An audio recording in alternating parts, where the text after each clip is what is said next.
Olá, meu amigo, olá, minha amiga, seja muito bem-vindo, seja muito bem-vinda ao GRAM. Eu sou o professor Léo Castro e, como havia prometido no nosso gabarito extraoficial no domingo, voltaria aqui durante a semana para que a gente pudesse fazer os recursos, evidentemente, após a publicação do gabarito oficial, o que já ocorreu, e agora nós temos aí, portanto, meios para questionar as questões. Nós temos uma questão que inegavelmente vai ter que ser anulada, que não tem para onde fugir mesmo, que é a questão de número 92 do caderno tipo 3. Havia comentado isso no domingo a respeito dessa questão, que essa aqui não tem salvação mesmo, impossível não anular essa questão, porque ela, de forma inquestionável, indubitavelmente, ela tem ali duas respostas possíveis, e a outra é uma que eu não sei se a banca vai dar. Também já havia comentado isso no domingo, já que aqui a gente vai entrar em algumas discussões que eu não sei se a banca vai dar o braço a torcer. De qualquer forma, qualquer coisa eu estou à disposição no Instagram, tá? Léo Castro Direito Penal. Se você quiser trocar uma ideia aqui a respeito dos recursos, pode mandar seu alô. Joia, peço que você deixe seu like e vamos lá. Falar então, portanto, aqui das nossas questões. Quais são aqui as questões passíveis de recurso? E aí, qual é essa questão que inegavelmente vai ter que anular e qual que é a outra que penso eu que o correto seria a anulação, mas essa outra já é uma hipótese mais frágil. Ó, aqui inegavelmente tem que ser anulada é a questão de número 92. Essa aqui não tem margem, tá? Não existe possibilidade alguma dessa questão ser mantida. Porque olha só, a banca ela vem e fala bem assim, que as prisões cautelares representam a privação da liberdade de um indivíduo sem julgamento definitivo, fundamentados na necessidade de garantir a ordem pública, a aplicação da lei penal ou a instrução criminal. Reguladas pelo Código de Processo Penal e pela Constituição Federal de 88, as prisões cautelares são medidas excepcionais aplicadas sob estritos requisitos legais e constitucionais, respeitando os princípios da presunção de inocência e da legalidade. Aí ele vem, com base na legislação e na doutrina sobre prisões cautelares, assinale a alternativa incorreta. A letra A fala bem assim, que a prisão preventiva visa garantir a ordem pública, a ordem econômica, a conveniência da instrução criminal ou a aplicação da lei penal, podendo ser decretado pelo juiz mediante requerimento do Ministério Público, da autoridade policial ou da vítima, ou ainda de ofício, E aqui é onde vem o problema, tá? O que rola aqui?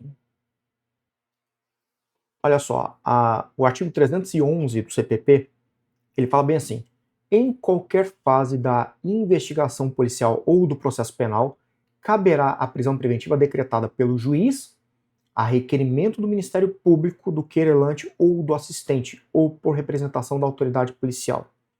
Redação dada pelo pacote anticrime, e que aqui hoje é a que se tem por atual, por redação aqui vigente. Contudo, nós temos ali uma redação anterior ao pacote anticrime. Até deixei aqui na tela, intencionalmente. Olha aqui o último 311, que está logo acima do 311 atual. Em qualquer fase da investigação policial ou do processo penal, caberá a prisão preventiva decretada pelo juiz de ofício. Se no curso da ação penal, e aí não preciso nem seguir com o restante. Olha, sinceramente, eu até falei isso no domingo e volto a falar disso agora.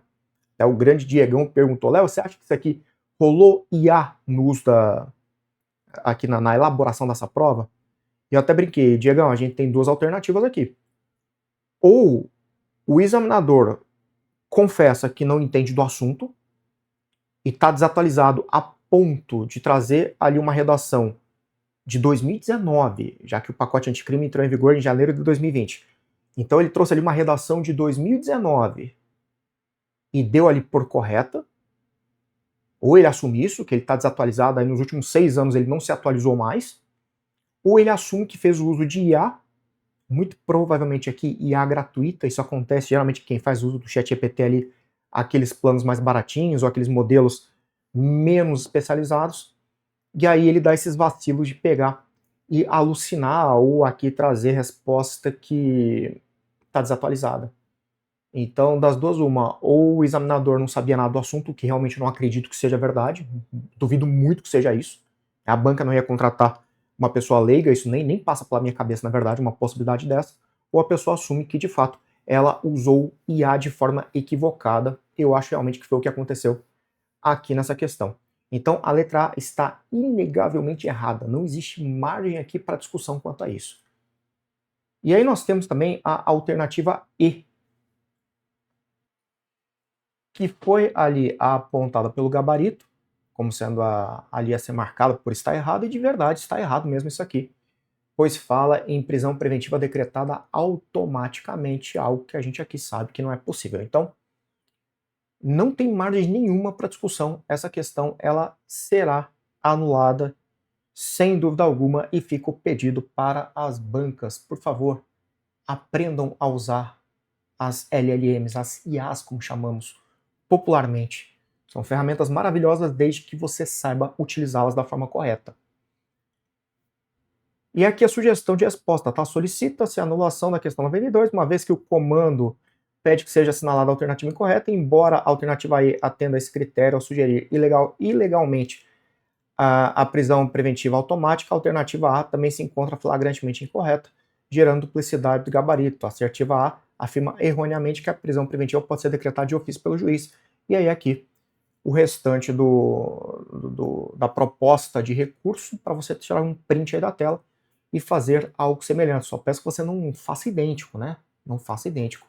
Vai e jogue na sua IA, né? Faça como aqui muito provavelmente o examinador fez. Jogue na sua IA esse texto aqui pronto e peça para que ele reescreva, mantendo aqui o teor do que foi dito, ok? A outra questão é a questão 94. Essa aqui, a discussão é um pouquinho mais ampla, e essa aqui tem alguns problemas que, a meu ver, sinceramente, deveriam causar a anulação da questão. Olha só, vamos lá. Quais são aqui os pontos que merecem destaque? A banca deu por correta a alternativa B. Fala bem assim, ó, a reparação do dano causado pela infração penal é obrigatória para a proposta do ANPP em qualquer hipótese, exceto nos casos em que o crime não tiver resultado prejuízo ou a reparação for impossível. Ok, se você for pegar ali a redação do 28A do CPP, ele fala o quê? Ele fala ali, primeiro, ó, que são condições que são ajustadas cumulativa ou alternativamente. Então você tem aqui o quê? Você tem condições que podem se dar somadas ou aqui aplicadas de forma alternativa. Aí o inciso 1 ele fala bem assim, reparar o dano ou restituir a coisa à vítima, ok, exceto na impossibilidade de fazê-lo. E aí a banca, ela trouxe aqui, no teor da letra B, algo que, em tese, você extrai do próprio texto. Ele fala, exceto nos casos em que o crime não tiver resultado prejuízo ou a reparação for impossível. Ok. Por óbvio, se você for pensar, se o crime ele não causou prejuízo, não há o que reparar. Ok? Faz sentido, né? Então, na verdade, quando ele fala que não teve prejuízo, na verdade ele está ali trazendo o quê? Ele está trazendo uma situação em que é impossível a reparação. Porque você não tem como reparar aquilo que não, né, tem de ser reparado, aquilo que não deve ser reparado. Só que ele fala o seguinte, ó, a alternativa fala bem assim, a reparação do dano causado pela infração penal é obrigatória para a proposta do ANPP. Já gera aqui algo que excede o que diz o próprio artigo de lei. Em qualquer hipótese, e traz aqui essas duas situações, seriam aqui as duas situações excepcionalíssimas, né, sendo que uma acaba por englobar a outra. Só que se você for pegar e refletir um pouco sobre o assunto, você vai pegar e vai encontrar outras situações que aqui essa exigência da imposição de reparação do dano não vai se fazer presente. O que eu consigo imaginar aqui? Uma situação em que o dano eventualmente causado já tenha sido ali reparado. Léo, mas daí entraria na ideia de impossibilidade. Ok, pode ser. Mas da forma como foi colocado aqui pela banca, dá a impressão que, se não for aqui crime que não causou prejuízo, ou ali hipótese de impossibilidade por parte ali do sujeito, como por exemplo, né, a impossibilidade financeira de reparar o dano, ou a impossibilidade ali natural mesmo de reparação do dano, você teria aqui então essa impossibilidade aqui de se impor essa necessidade da reparação do dano pelo ANPP. Em resumo, para você conseguir visualizar o que eu estou vendo aqui dessa letra B. O problema que eu vejo é a banca ela estabelecer de forma aqui peremptória duas causas e excluindo todas as demais possíveis que poderiam ser discutidas como aqui hipótese de dispensa daquela condição de reparação do dano. E sinceramente não vejo como fazer uma afirmação dessa com tanta segurança como foi feito aqui pela banca. Seria melhor se a banca tivesse simplesmente ali ficado com a redação original do artigo 28A, inciso 1, o que mais uma vez acende para mim o alerta de uma provável alucinação de IA na elaboração da questão. Além disso, tem aqui a alternativa D, que ela tem aqui um outro problema também. Porque olha só, a D ela fala o quê? O ANPP poderá ser oferecido mesmo que o investigado seja reincidente. Segura aqui. É cabível a ANPP quando ali o sujeito é reincidente? Sim, claro. Mas como assim a lei falou o oposto? Olha lá o que diz o CPP. Deixa eu colocar aqui para você. 28A, parágrafo 2º. Quando aqui não pode? Se o investigado for reincidente, exceto se insignificantes as infrações penais pretéritas. Ou seja, você afirmar aqui que não é possível a ANPP pelo fato do sujeito ser reincidente, isso não é verdade. É possível sim o ANPP quando reincidente, é viável o ANPP quando reincidente. Então você afirmar de forma, aqui mais uma vez, como digo, de forma peremptória, de que não é possível a ANPP se o cara for reincidente, né, você está com uma afirmação aqui equivocada. Então, a princípio, sim, completamente viável você ter ali o ANPP mesmo na reincidência. Basta que se trate ali, como aqui a lei faz referência, né, situações ali de insignificância que não seria exatamente o crime insignificante, mas esse não é um tema que a gente precisa aqui tratar hoje. Além disso, a banca ela gera uma pegadinha aqui, uma discussão, que é quanto ali o período em que nós teríamos a reincidência. O período depurador, como ali é falado. Porque olha só, ele fala aqui 5 anos da ocorrência do crime, ok? E ele traz essa discussão aqui. Se você for pegar ali a regra do Código Penal, ele fala o quê? Que reincidente ali, né, esse quinquênio ali, o período depurador se conta a partir da extinção da pena, ok. Só que aqui tem um pequeno problema, né? A banca indiretamente está nos exigindo o conhecimento de um assunto, reincidência, que teria impacto aqui no ANPP, e um assunto que não consta do edital, que é a reincidência.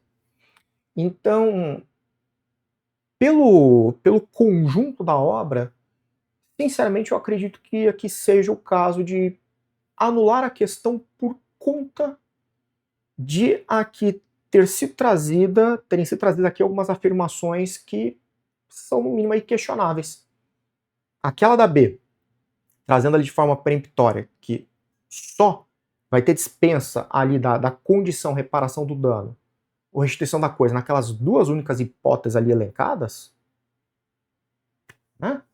Então, foi o que eu disse, se tivesse trazido a redação, legal, pronto, ok. Mas ao adicionar ali, aqui não tiver resultado prejuízo, aí a banca já vai para um outro caminho ali que, enfim, basta você imaginar, por exemplo, quer ver aqui uma viajada? Pensa numa situação, num crime vago em que você tem ali a possibilidade da imposição de dano coletivo, não tendo havido dano ali A ou B jurídico específico de A ou B. Como é que fica nesse caso? Então, é o que eu digo, é uma discussão que se alonga, se alonga. Eu não sei, sinceramente, se a banca vai querer anular essa questão. Talvez ela mantenha aqui no final das contas, até porque ela vai ter que anular muita coisa da prova, aparentemente, né? E não a anulação certa como a 92, de forma nenhuma, né? Aqui a gente entra em uma outra discussão que vai para um outro rumo. Mas, sinceramente, se eu fosse o professor que elaborou essa questão e a banca falasse, ei, Léo, você vai manter ou vai anular? Eu anularia. Anularia porque aquela afirmação eu não posso fazer, a da B, né? E ali a D, quando fala que é possível ali o ANPP quando o sujeito é reincidente, verdade. Verdade, não é mentira não. Pode mesmo. A própria lei faz aqui essa ressalva. Quer ver aqui, só para você, para fins aqui de comparação? Substituição da pena privativa de liberdade por restritiva de direitos. É possível quando o sujeito é reincidente? Sim. Sabe por quê? Por isso aqui, ó. Olha lá, CPL 44, que é a substituição da pena. O réu não for reincidente em crime doloso. Aí você fala, opa, não pode aqui substituição em reincidente em crime doloso. Ok. Mas daí quando você vai ali e faz a leitura do parágrafo 3º, ele vem e fala o quê, ó? Se o condenado for reincidente, o juiz poderá aplicar a substituição desde que em face de condenação anterior. Ou seja, quando eu digo que não é possível a substituição da pena quando ali o cara é reincidente, é verdade? Não. Porque a própria lei está fazendo ressalva. Mas enfim, vamos aguardar aí para ver o que a banca vai decidir no final das contas. A 92 é uma certeza, a 94 eu acho, sinceramente, que o professor que a elaborou deveria ali recuar e anular a questão, porque de fato não há aqui como manter algumas das afirmações que ele fez nessa questão. A questão é no mínimo questionável ali, né, ali seja por ter distorcido o que diz a lei, seja por ter criado informações que ampliam a vedação do ANPP de uma forma que eu acho um tanto quanto perigoso aqui, tanto quanto perigosa de se fazer. Mas vamos aguardar então, qualquer coisa, estou lá no Instagram, Léo Castro Direito Penal, tá bom? Boa sorte, espero aí que você obtenha a pontuação referente às anulações, ou anulação, né, de processo. E é isso, beleza? Valeu, tchau, tchau, fui!